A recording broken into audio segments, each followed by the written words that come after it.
So I mean, I'm also like not an expert in cryptography, so I don't want to like try and sort of give a lecture here, but I want to sort of describe the TLDR and how we use it. So homomorphic encryption is a way of sort of verifying some kind of like a value using like a cryptographic key signature.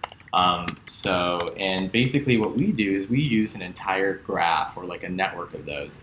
Um, in order to create some kind of like, how would I say this?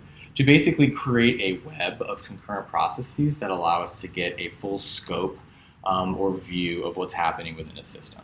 I'll also just mention really quickly, like this is irrespective of like time. There is like a topological ordering, the fact that a cryptographic key we know hasn't been compromised, and we use other verified facts that occur at the same time in order to apply, like create some type of a co-occurrence, which can then be used for a probability distribution inside of somebody's model. I do want to remember to talk about hypergraphs, the hypergraph, and like what's the difference between a knowledge graph, a computation graph, and an API, the nonlinear call tree that gets formed out of these things.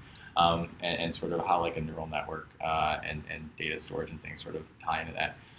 So that's just for me. But basically, TLDR is we take your data, nodes sign it, and then we verify that the data was signed by the correct nodes.